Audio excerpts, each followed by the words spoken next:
I want to talk a little bit about, well, I think it's the best place to start. Let me start with where I start when I'm actually sitting down teaching a person. I'm going to turn this paper this way. I think I can draw sideways for this. Let's see. I have a dog that just came in to see what I was doing. She heard me talking and she came to see if I was handing out roast beef or anything. Now that she knows I'm not, she's going back to the comfort of the wood stove. I'm like, what was that? Oh, it was the dog. Okay. So I want to, let's say this is our sun. Okay. Let's start with a very basic, start at the very beginning, right? Okay, so let's just say here's a tree. That's a very simple tree, but you get the idea. Here's a tree. Oh, let's just continue the horizon here. And here's a tree. Okay, 3 trees, and the sun is doing its thing, right? Those are terrible trees. You wouldn't know I'm an artist, would you? Doesn't look like it. But for simplicity's sake, and just for explaining, this is probably better. Keep it real simple. But let's say the sun is coming this way. This tree is going to cast a shadow. And I'm going to use this paintbrush just for a straight line or whatever. Sun's coming this way. So the shadow is going to get cast that way. Okay? So there's going to be a shadow right here. Okay? And it's going to be elongated to a degree. It depends on how high or low the sun is. Okay? This tree over here, the sun's coming in this way. So it's going to cast a shadow. You can even use your straight edge to you know, use some kind of a line or a stick or something and say, okay, it's this way. So my shadow will go, okay, like this. Okay. So that's, and have you all, I know you have, even as a kid, like stood outside at night and there's a shadow and you can see, you look like a telephone pole. You look 40 feet tall and real skinny, and it elongates your shadow. That's kind of what this is. And again, this will be a long shadow if the sun is lower.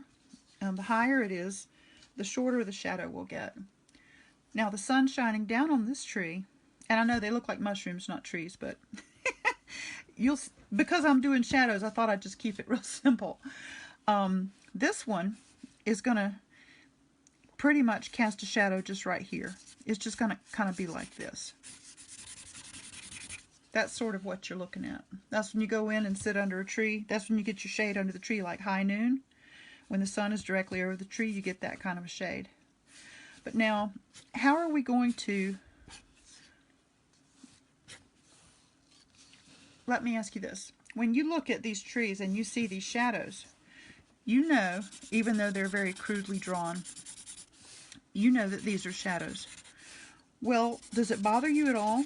Does it bother your eye to look and see that, yeah, there's shadow on the ground from the sun and the trees, but the trees aren't shaded? Does that bother anybody?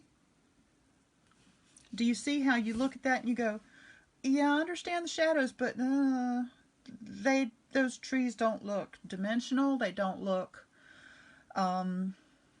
like they're connected to the shadows. They don't look like anything. They just look like... Actually, this looks kind of disconnected, doesn't it? Does anybody else see that? Okay, Kimberly sees it. Okay, so let's shade the first tree that we did here. Let's give it some shadows. We did the cast shadow. Okay, let me get my words right. I'm sorry. I'm a little tired. My words are not coming out right. Hey, Bridget, welcome. You're not late. We just started. You're cool. Okay, so we did the shadow here, but we're going to do our shading on the tree, okay? And I want you to think of your shading almost like, well, let me just show you how it kind of should be. This is a technique that I made up. I've never seen anybody else do it. I made it up, and I came up with it in teaching this, and I think once you see it, it might help you a little bit. You know how I showed you to follow the arrow for your light source? Okay, if your sun is here and your tree is there and it's going this way, make a perpendicular, okay? Make a cross. Not like this, not angled, but totally 45-degree angle or whatever that is. I'm not mathematically inclined. And put it over the object you're trying to shade. This is the part that will get the shadow or the shade.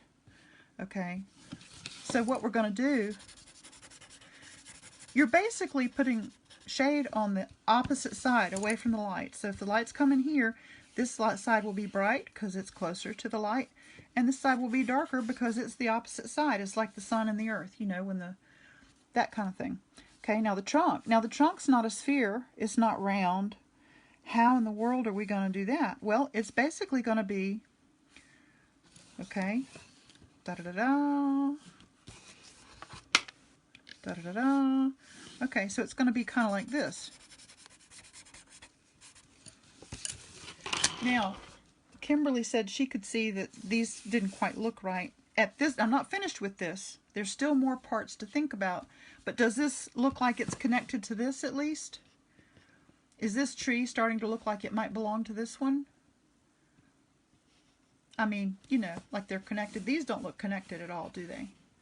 So, now we have to think about this. We still got light coming. This, now that we know this is in shadow, okay, that tells us, okay, this is kind of round. It's a sphere, right? Roundish, whatever. So this is going to have some shape to it. It's not flat. So this would cast a shadow on the trunk right here, wouldn't it? I think it would. Let me get my smaller pen for this part. So you have to kind of go, well, yeah, it's going to sort of do that, right? But you see how I've angled that. It's tiny here and it gets bigger there because this is the part that goes away from it. Also, because the tree trunk is circular, it's a cylinder, okay? Think of, everything has a shape pretty much. This could be a sphere, this is a cylinder. You're going to almost always put a little bit of shading on this edge right here to give the idea that it goes around, okay? So now, does this tree look, let's do this. Okay, look at these trees, and now look at that one. Which one looks more like a tree that's in its location and has lights and darks and casting a shadow and is doing everything it's supposed to do? And when you look at it, your brain, which, however old you are, if you're 50, for 50 years you've been looking at stuff on this earth, inside and out, and you've been seeing things, this is the way they are. And your brain knows to expect, you know, if light's coming here, to expect this to be light and this to be dark. When you go into a gallery and you see a painting and someone leaves it like this and doesn't finish their job, you might stand there and say, you know, I like that painting. I mean, the colors are good and I like the artist, but something about this painting looks off to me, and I don't know what it is, but I just don't like it. It could be one of those things. Your brain is trained after all these years to expect lights and darks to be in certain places because that's the way they are everywhere. That's the way it works. And if an artist doesn't do their job and show that, then your brain goes, reject, nah, I don't like this. And you may not even know why because you're not in tune to this. But it's important to answer all the questions that are set before you when you draw something and represent all of your lights and darks so that something really looks like, hey, it belongs. That's right. The light hits here. It might hit a little bit here, but this is in shadow. This edge is more in shadow. This is a little bit because this is curved. Okay? Does all of that make sense? Everything I just said, is everybody good? Any questions about that section? I think everybody's got it. Okay, let's go ahead and, now we know this is coming down. So this one could be a little different. I would suspect, and it's my guess, that, you know, it's going to be kind of like this. Okay, this is maybe how the tree would be shaded, right, if it's coming up from up top. Okay, now this is going to cast quite a shadow on this trunk, right? So it's probably going to be kind of like this. You're probably going to get mostly this kind of thing. Wouldn't you think? That looks right to me. And you know, I did a little bit here just to show, you know. Okay, now let's do the last one. Let's get it right. Boy, this one really looks funny now, doesn't it? When you see these guys together, you're like, wow, okay, so it's really starting to make sense, isn't it? Because this one has no shading. It has a shadow. It is casting a shadow, but it has no shading, and it looks like a circle and a stick. These look like maybe bad trees. They look like bad trees. But, okay, so this is going to be the opposite of that because the sun's coming this way. So this part of the tree, right about in here, will be the light part. This part will receive the shading or the shadow, okay? And the tree is going to have, you know, branches and leaves and things, so it might be a little more organic than what I'm drawing, but that's, you get the idea, right? Okay, now this trunk, okay, we're gonna do kind of like this part of the trunk. Remember the light's coming down? Remember the trick I showed you with the two with the perpendicular lines? Sun's coming this way, make a perpendicular. You're going to kind of shadow that part of an odd. If you got a flower with 8 parts, you're going to do that with each part. And that, you don't have to do that. That's just if you're having trouble getting it. It's a little mind thing to sort of work you into it. Okay, there's that. Now remember, the tree trunk is a cylinder, so we want to darken this just a little around here, just to show that tree is round, that it goes this way. And then this part of the tree is going to cast a shadow, and it's probably smaller here and get a little deeper on this end. So that's a lot of thought process just to make these lines, but every single mark that we made has a purpose and a reason. It's there for a reason, and this looks so completely different than what we started with, wouldn't you say? I mean, everything looks in place and connected, and this shadow I might change a little bit, make a little rounder here, but anyway, I think you get the idea. And by the way, guys, I will say, I want to take time to say this. You see these pens I'm using? These are Sharpies. Okay? This is the only thing they're good for. Moving, yard sales, yard sale signs, and doing quick little demos you're going to throw in the trash. Don't do art that you intend to keep or you want to preserve with Sharpies, because within a year or 2, 3 years, it turns to a light purple and gets fuzzy and fades away. Okay? My brother signed a lot of his abstract works with a Sharpie marker, and he passed away. And people are calling me now saying, his signature's fading, what do I do? I'm having to go and trace over his signature with acrylic paint. So these are good if you're moving. Yard sale, moving sale, labeling boxes, or drawing a mustache on your kid brother. But don't do art that you care about with it, okay? That's my little soapbox thing. Okay. All right. So now, all this being said, this takes us into another step. Okay, let's use the other side. Okay, the tree had how many sections? 2, right? It had the top and it had the trunk, and we figured out one's a sphere and one's a cylinder, so we figured out how to shade that. Okay. All right. Now we're going to do, let's make this interesting here and do, let's do I don't know how many of you are children of the 70s, but you remember the Flower Power flower? Okay, let's see here. I'll make this come down like this.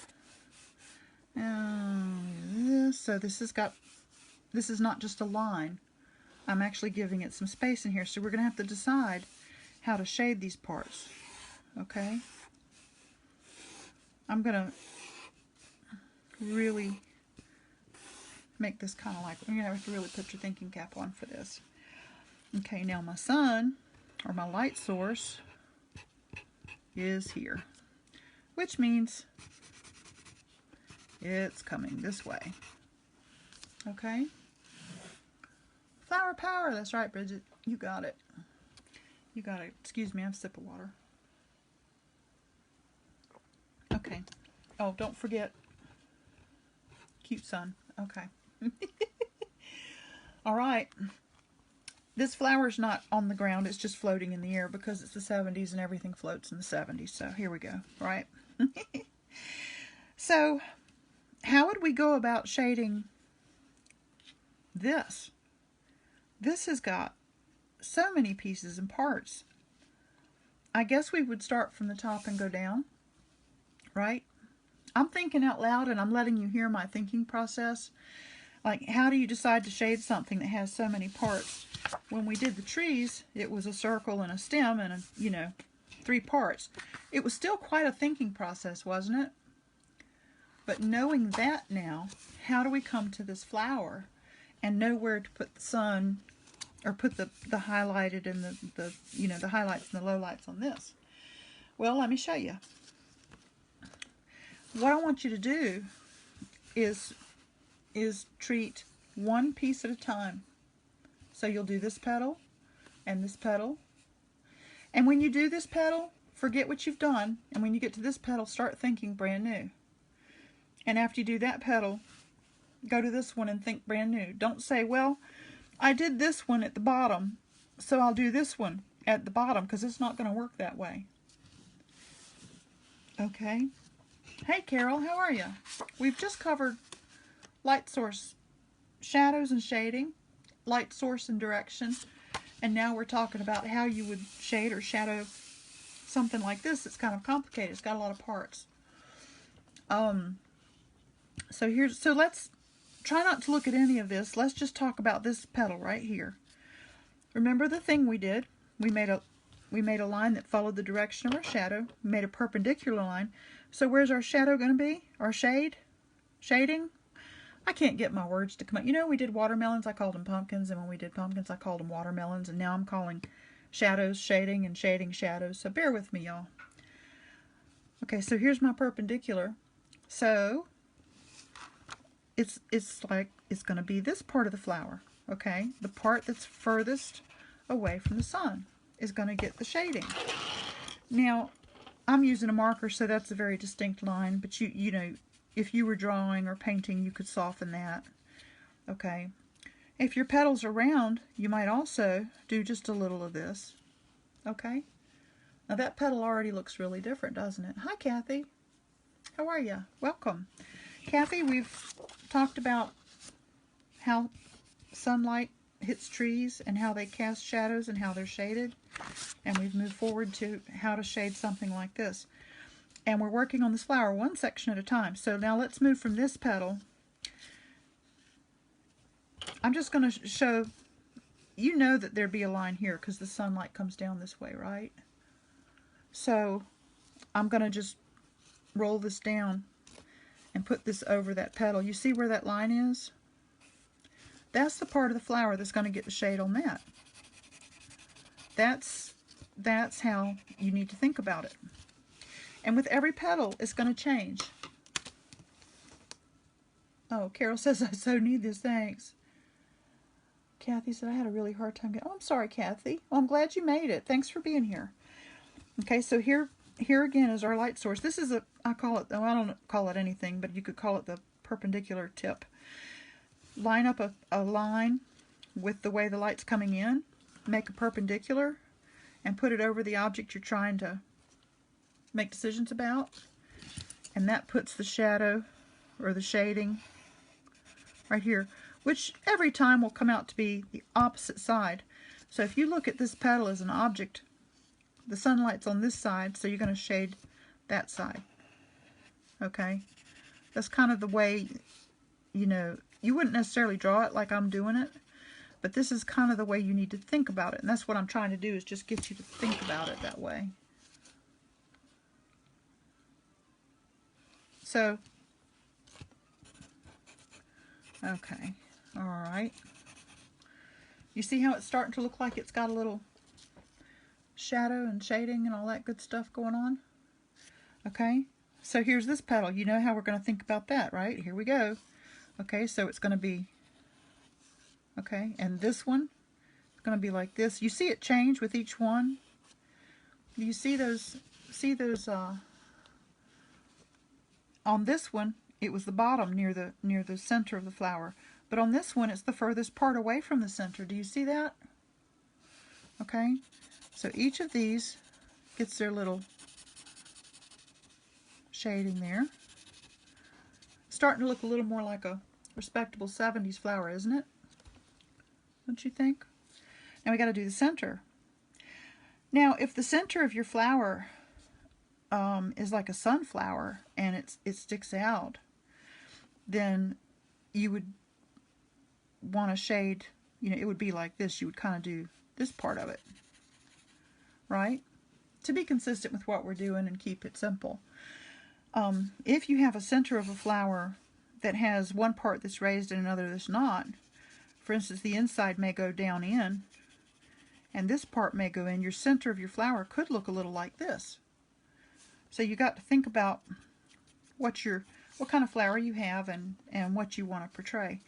But this is pretty much in keeping with our line of thinking for the rest of the flower. Okay. Okay, well this is interesting. Here's a stem. Now this is like when we went from the top of the tree, which was a sphere, and we went to the trunk of the tree, which was a cylinder. This is not quite a cylinder, but it's more like a cylinder than anything else. Okay. So again, we're gonna shade. It's gonna be about like this, I think. There's my perpendicular. Okay. So it's gonna be kind of like this. And I may be a little high up, but that's kind of what we want to portray. It's going to be shaded on the left side, and like we're doing the bottom half away from, you're going to kind of go halfway. So the stem is this long, it's going to be just under halfway. Okay? Alright, now we're going to do these. Oh, let's not forget that this stem is also curved. So there's going to be a little bit, maybe, if you decide you want it, a little bit of shadow right here. And probably this petal will cast a shadow on the stem right here. Now I want you to watch this. This is really, this one blows my mind. I love this. If you've got a flower petal or something and it's casting a shadow on a stem, when you make a shadow on it, you mimic the shape of the petal. So the petal right here goes like this. So the shape across the stem is going to curve just like this petal does, and then fill that in. And look how that looks shaded. Like all of a sudden you can see that the stem is behind the petals and there's all this space between them because you made it dark. Right? Does that make sense? I hope. Okay. And, you know, this flower petal edge might be round, so we might honor that. We might, you know, do a little bit around there. This might be, okay, this might be casting a shadow on this petal. And maybe right here. See how this circle would cast a shadow on the flower there? Okay. So you decide how far you want to carry this process, depending on the style of your artwork and whatever it is you're doing. But I'm showing you all avenues of the thought process so that you can do all of it or none of it, or part of it if you want. Okay, now how are we going to approach the leaves? Are we going to just do this whole section? Or are we going to think more about each section? What we're going to do is think about each section. There's a really good chance, at least in my imagination, that this, where the center of this leaf is in real life, even this is a cartoon flower, but in real life, this is probably indented somewhat. So this is going to be darker. So what I want to do is treat each section separately, as though the other doesn't exist. Okay, so here's our light sources coming this way. Okay, I'll move that down here and show you that. And we're gonna shade this in that section. Okay, so it's gonna be like that, and then probably a little bit right here, a little bit up here because this is probably curved. Not all the way up though, you want this to be, okay. And then we'll do this one. This one will be probably maybe a little further up because it's lower, and maybe about like that. And I'm not doing a very neat job. This is just for guessing, by golly. You see how that's looking like, okay, I get it, you know, when you look at it you see. All right, now here's our light source again. Just as a reminder, I'll keep it close so you can see it because I'm zoomed in. So this one, now it's not going to be like this one because this one goes this way. It's like the top of the flower. This petal was shaded on the part near the center, but this one was shaded on the opposite side, away from the center, mostly. So these are not going to be the same. You're not going to just come down here and color like here and here like this. You're going to actually color this kind of like this, you see? And this part will be like this. Let's do that and see how it looks. And again, this is not, you know, really neat work or anything. It's just for demo. Okay, and this is probably going to be about like that. There we go.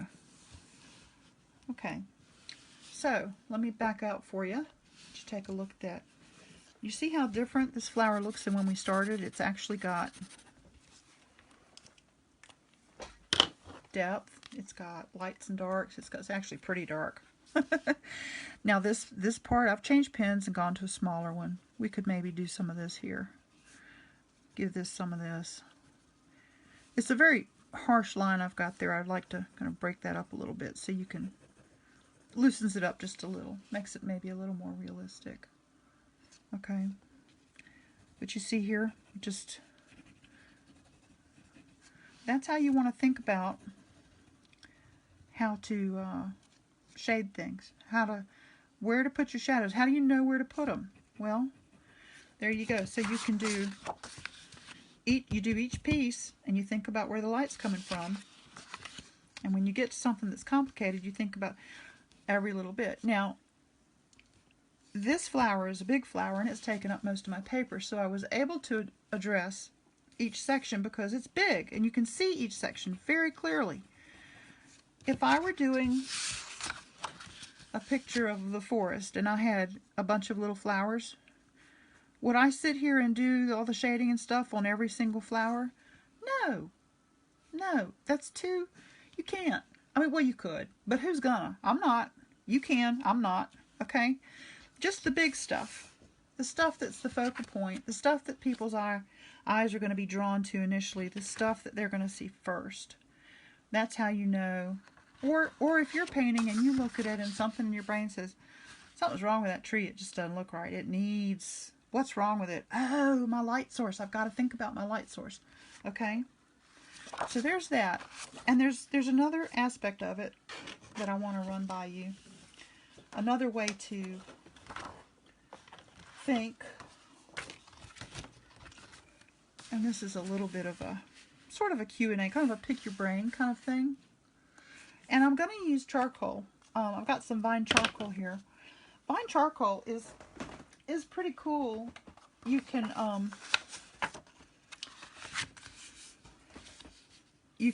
do this kind of thing, and it's very fast. So I'll be able to demo with you and be quick. We won't have to sit here and watch me draw with markers, okay? So I'm going to ask y'all a question, and you're going to roll your eyes and go, duh. I'm going to say, okay, what is this? What do you see? Go ahead and type it in. I'm going to get you guys involved in this. It's not a trick question. What do you see? A circle. Thanks, Pam. Yeah, it's a circle. Okay, ta-da! You get the prize. We're moving on to number 2. Okay, if I take that circle and do this with an end that works,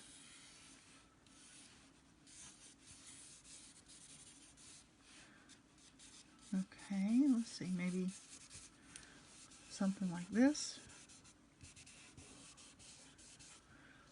Okay, it's really, technically it could be a circle, but it's kind of not anymore. Thanks, you guys. It quits being a circle and it starts being what? It's not flat and one-dimensional. It's well, a ball, or the technical word, which I used for the trees, a sphere. Yeah, there you go, Chris. It's a sphere. So just shading that, putting a little light source on that, and giving it some darker places. Now we've given it a shape, and we're showing that it's 3-dimensional. It's not just like a pizza pan, right? Or a cookie or something. It's not flat. Okay, so now we're going to change it again. If we take the sphere and we do the same thing again, let's give it a little shape here. Let's leave room for reflection or whatever. Okay, do that thing. Okay, now we're going to do this.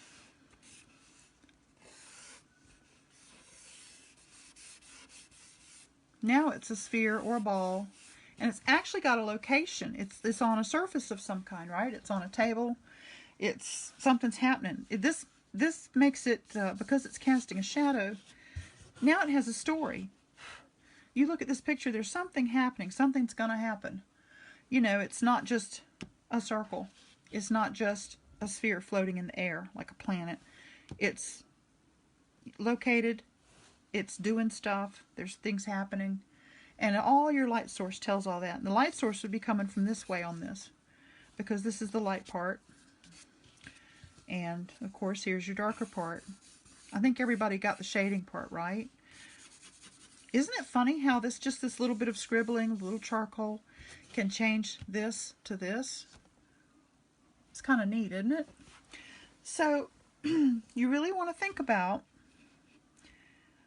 making sure, even though painting is fun, and, you know, painting or drawing is a lot of fun, and you want to, you know, totally enjoy it.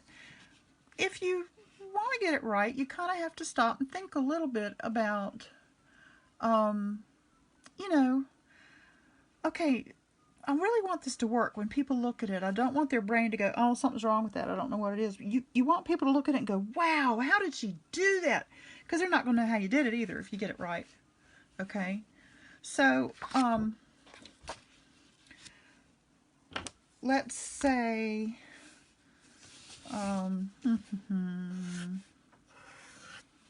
here's a cylinder. Oh, it's a very bad cylinder. This is what happens when I draw sideways, guys. Okay. And let's say our light source is here. I'm just scribbling now. Okay. So, this part would be light, wouldn't it? Don't you think? Okay. So, this part would have a little bit of shadow because why? Picking you guys' brains. Why does that have a little shadow there? Because it's... I'm trying to get y'all involved. And I know there's a delay, so it's kind of hard. Okay, I did the outside edges because it's a cylinder. And see how when I did that, suddenly it looks like, oh, it looks like one of those kids' blocks. It's round. If I knocked it over, it would roll, wouldn't it? Right, Chris? It looks curved. And if I knocked it over, it would probably roll, right? That's the impression you get. Now, it's going to cast a shadow. Let's see, the light's coming this way. So, the shadow's going to go the same way. And I don't know how high up this sun is, but let's just put it here, okay? Now, the cast shadow is going to be, you know, if we had a white table and all the perfect circumstance, this would be whatever color the sphere is, but the shadow would be dark. Or it would be the same color the table is, but the darkest version of it. If you had a pink table, it'd be a dark pink shadow, dark pink black. If you had a blue table, it would be a dark blue black, dark shadow. That kind of, the darkest blue you could get that would work. Let's make the bottom. We got to do, remember the lights, we got to do this part of it, okay? Because that's the darkest side. Come to the dark side. See how this charcoal really makes it look right. Isn't that great? Okay, so that really makes it a cylinder, doesn't it? It really, knowing how to do that really brings it together. Now what if I did this all of a sudden?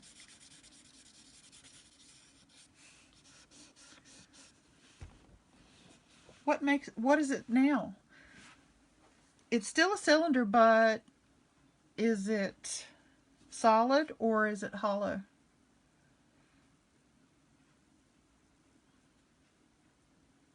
Now it's more like a toilet paper roll, and it's empty inside because I made that dark. Before I did that, this was all shaded. This was white, and that was the top. That was the light hitting the top. Yeah, Richard, right. Yeah, Richard's here. I just love Richard. Hey, buddy. It's nice to see you. So, you see how that one little thing completely changes what this object is. So you really need to, kind of think of these things and well, you don't have to think of it, but now, see, once you know this, if you think about this and study it and pay attention to it, now you're going to go into your kitchen and look at your toilet paper or your paper towel holder, your toilet paper holder. I hope you don't have your toilet paper holder in your kitchen. But you're going to start looking at things differently. A glass of water or a container of glue or whatever. You're going to start looking at how shadows fall and when things are sitting, like which way the light's coming in, and you're going to really start to see things differently. Even driving down the road, you're going to look up and see trees, and you're going to go, well, those look a little bit like those popsicle trees that she drew, and they're doing this and doing that. It'll be fun. There's one last part of this that's kind of neat that I'd actually kind of forgotten about, and I can do it now. It's the cube. I have to draw it. There's 3 cubes. Okay. Let me try and remember. I forgot about this part and I didn't plan it. Okay. Light source.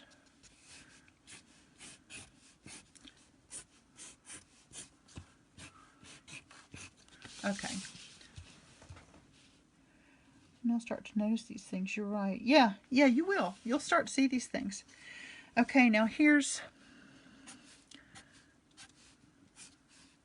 So this goes from a square to a cube, right? And...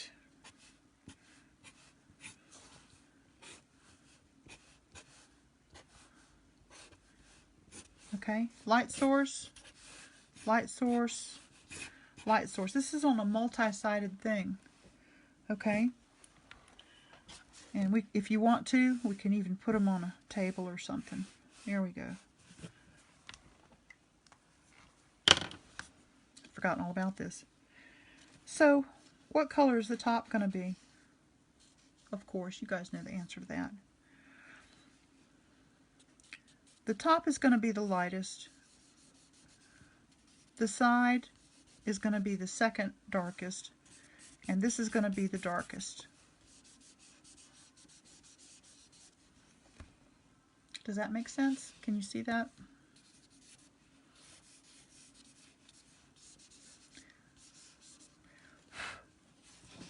Okay. The top part again, it's going to be the lightest.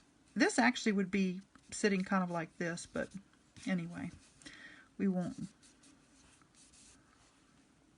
I'm sitting here doing the same thing 3 times. This is not the lesson I remember, I'm sorry. But you get the idea with the cube. It's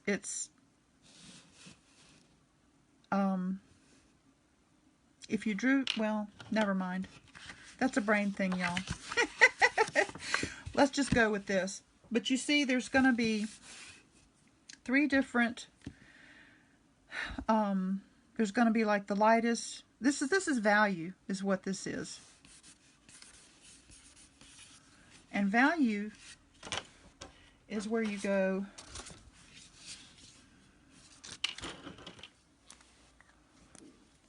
don't give up on me here.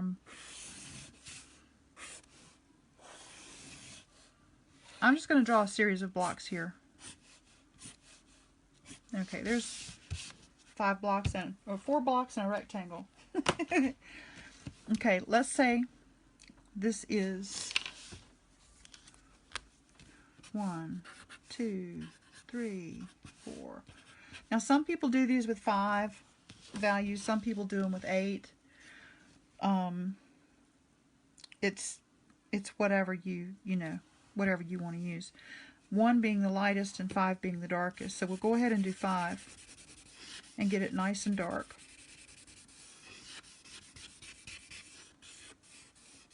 Okay. Now 1 is the lightest. So 2 needs to be slightly darker than 1. 4 needs to be slightly lighter than 5. So I'm going to try to do this and show you guys how to get the value scale. Okay. Actually, I think I can just use what's on my fingers here. Okay.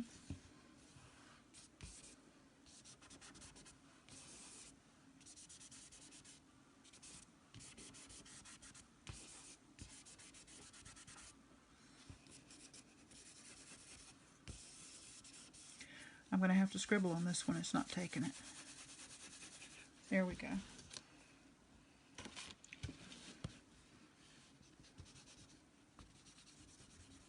Take a little bit of this one up. If you make a value scale just for fun, you may need to do this. You may need to put some down and take some up. You have to kind of adjust them. But when you're done, you should have 5 different values. Okay? So when you look at for instance, a cube, you're going to have, you got to decide which side of the cube gets what value. And that values, that's a whole nother lesson, and one that I may not be equipped to teach. I know somebody who is, but he's not around. Mike Rooney is the bomb when it comes to teaching value. But this is, if you were to take a photo of something, say those trees outside, and convert it to a black and white, you would then know what your lightest lights are and your darkest darks, and that would help you figure out where your lights and darks go. And then if you used a value scale like this, you would say, okay, the top of that tree is about a 1, the bottom left, let's see, here we go. So the top of this tree is a 1, and the middle part is about a 3, and this down here would be about a 4. You see that? That's how you would sort of figure out your lights and darks if you were working in black and white. Now you can do the same with color, but you have to understand how to darken your colors, and that'll come with time as you go. Okay, so this is I just wanted to show you the little value thing and show you how you can apply it to a cylinder or a cube, or, you know, the sphere thing. I've got charcoal everywhere. But the value thing is a really good thing to think about. I still, to this day, after taking a couple of workshops with Mike Rooney, and this is kind of what he had us do, I still will look at a painting or look at a photograph as I paint, or be outside painting and say, okay, that on scale of 1 to 5, that's about a 3. Well, but that over there, that's a 2, because the light's hitting it. And you'll start to think like that if you use this. Oh, Bridget, good. She said it makes sense to me. You made it clear enough for me to understand. Well, good. I kind of messed up on the cube part. I'm in my mind remembering things I've been taught and things I've played with, and I think I had the wrong approach on that. But anyway, that's good stuff for any application. I did a card last night that I sent to somebody, and I just want to show you real quick how to use this thought process in color, okay? I'm going to draw a little something in black and white, and then I'm going to use my watercolors to demo how to think about what I just showed you when you paint in color, okay? So let's just, I don't know if y'all saw it, it was the talking muffin card. I'm going to make a little muffin here. Okay.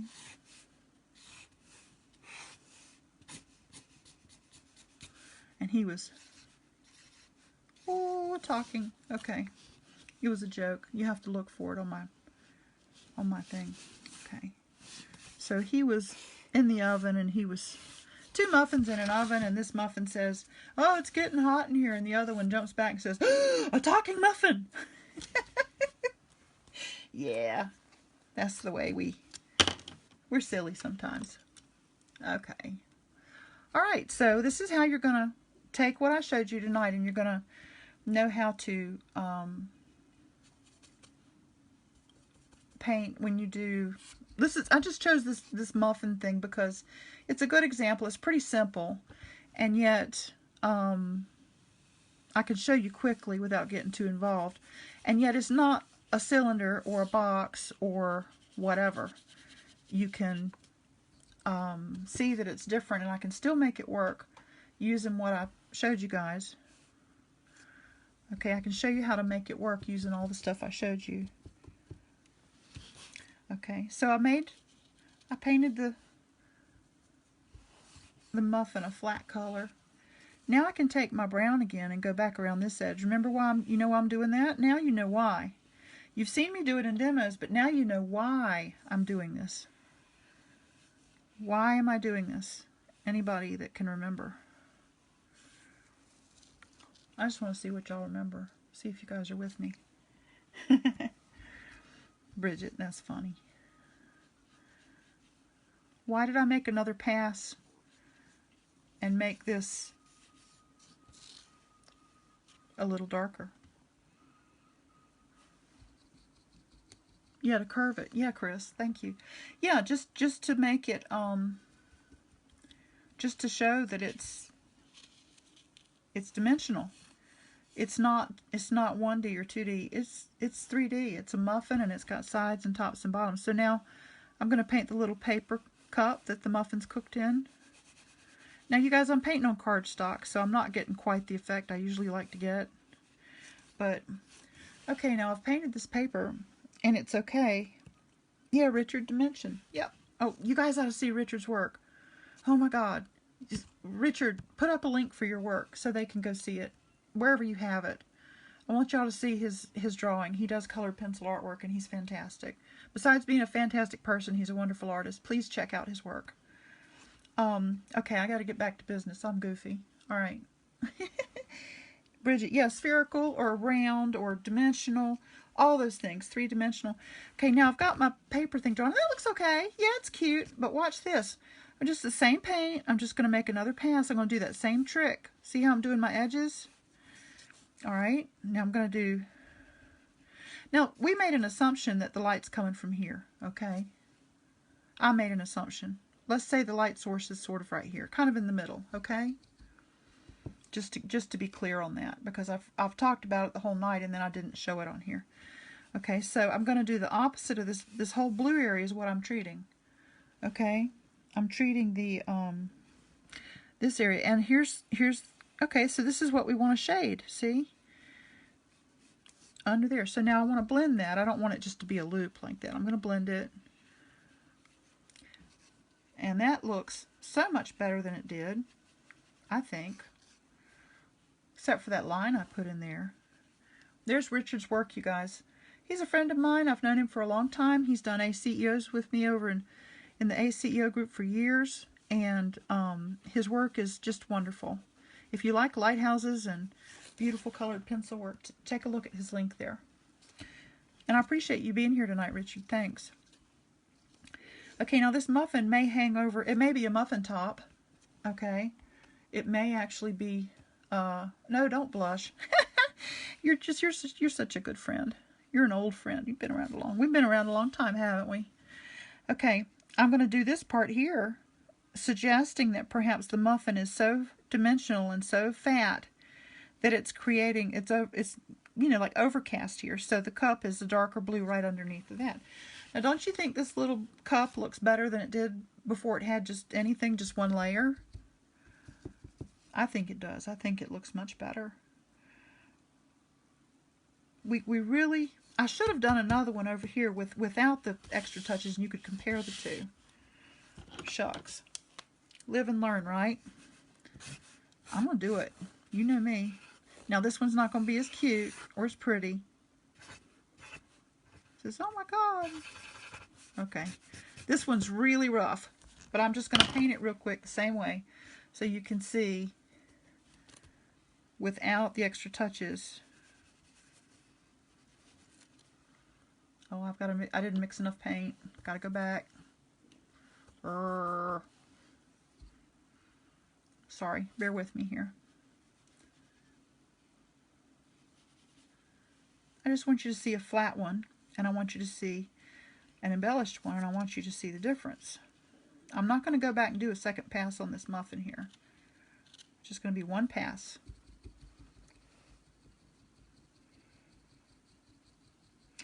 Richard says we have great artists in group. Yeah, I miss some of that, Richard. I really do. I don't think it's ever going to be the same. We could recreate it, but it'll just never be the same. It was what it was, and it came and went, and it's just, you know, oh well. Okay, so here's a flat one.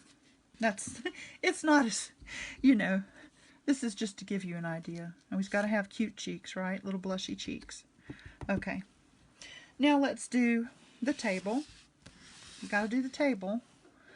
How about if we make it a kind of a yellow green? And I got to use a lot of water because this paper is so thirsty. I'm going to just do my table real quick. Lots of paint here. Cardstock is really thirsty. I would not recommend painting on it. Okay. But I'm using my big fat brush and I'm going really quick, so it might be okay. Okay. Okay, so we got our table drawn. Now I'm going to do a shadow for this guy, and I want to do the shadow while this is wet. So I'm going to pick a color kind of like green, not light green, like green, okay. I'm going to get a darker green, and I'm mixing orange and, okay. Sunlight's here, so it's going to kind of be a round shadow. There we go. Okay, and now I'll smooth it out a little bit. Okay, soften those edges. Come back with a little darker right here. Okay, you see that right under that muffin? Look at that surface, how great it looks.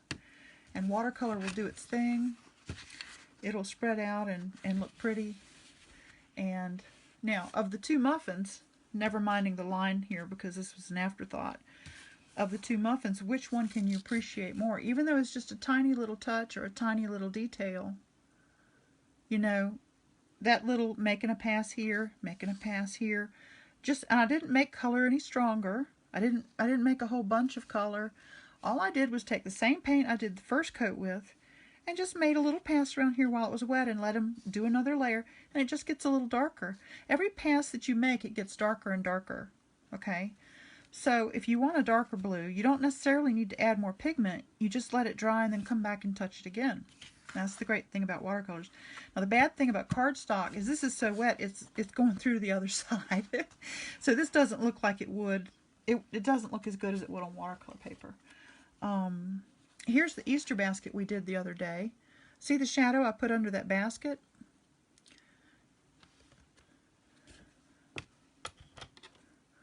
Okay, so I put a little shadow here. See how the edge of the basket casts a shadow on the side of the basket?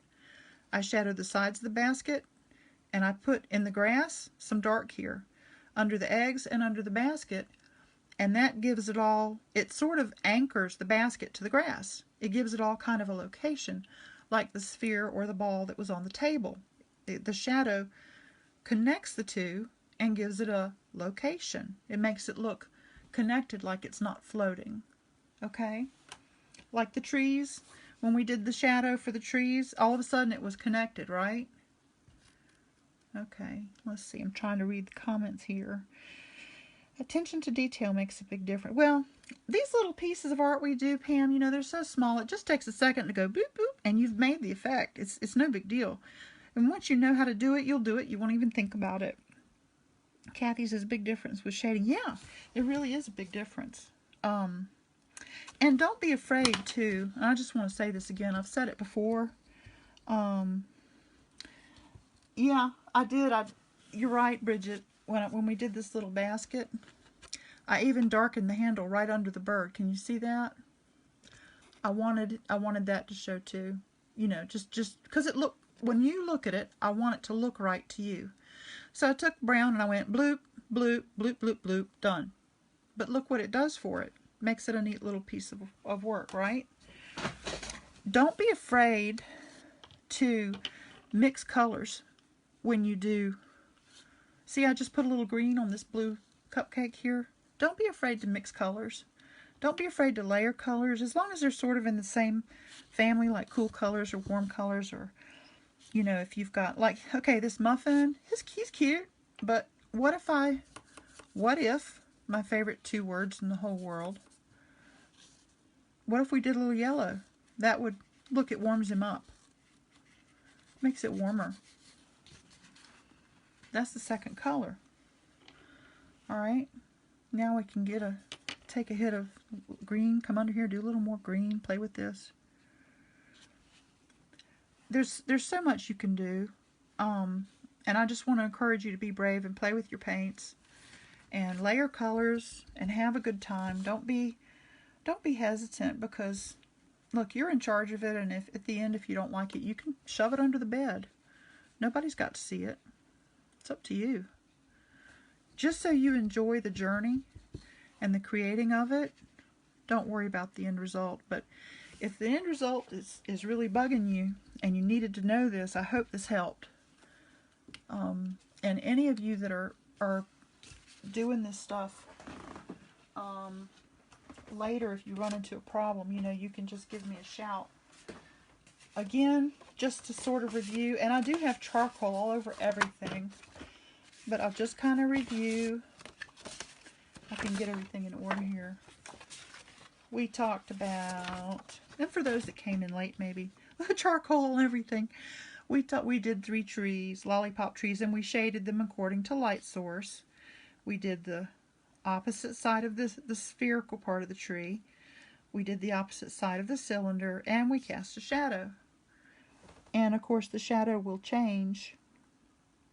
The shadow will change according to the height or depth of the sun, you know, whether it's really high in the sky or setting. If the sun gets down here, the shadows are going to get really elongated, right? Then we flipped over and talked about how to shade or shadow, how to work on something like this with all these different parts and get that right. Oh, and you know, I forgot something. Wow. Okay. I'm glad we kind of reviewed. Here's the other thing. When you're done, after you've done each little part, you have to do the whole flower as one piece. I completely forgot this part. Sorry. So what you're going to do is sort of in your mind, you know how we did the perpendicular thing for the light? You're going to do the same thing on the whole flower. Okay? So here's your perpendicular. Put it about in the middle of the flower. So from here down is going to have a little bit more shadow to it. So this is what we're going to do. Let me get some black down here. I'm going to just use my charcoal and do this. So from halfway down, all of this flower is going to be a little bit darker on the bottom up to about here.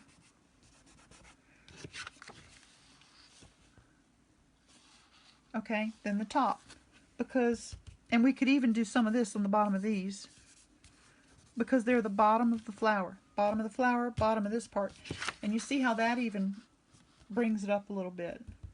Okay, So after you do each little section, you need to think about the entire thing, because you've addressed each individual part, but then when you look at the whole thing, you're like, well, about this much of the flower up is getting really great sunlight, and the rest of it's going to be down in the grass and have other things around it. So anyway, this is a good way to practice this if you want to draw a similar flower, or come up with some other object that you're familiar with, and like do a cube and try to figure out, okay, if the light was hitting that cube, what would I have? Draw some circles and turn them into spheres. I really made a mess of this with the charcoal, but anyway, you can draw circles, spheres, or something with a location that's casting a shadow, right?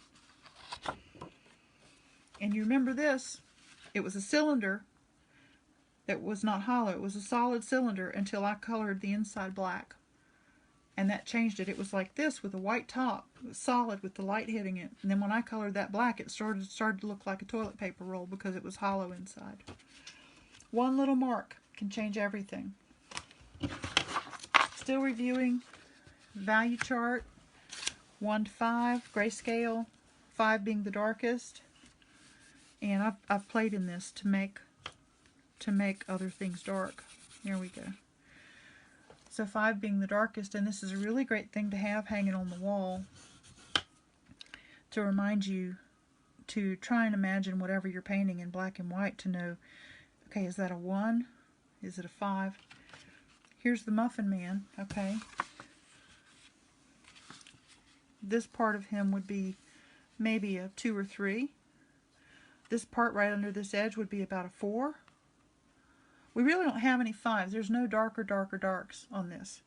Okay, so all of this is running between a 2 and a 4 on him. I really didn't leave anything white, and there's nothing that's dark. So he's a 2, 3, and 4. 2, 3, and 4 in here. 4 around the, right down here's the darkest, I think. Here and here.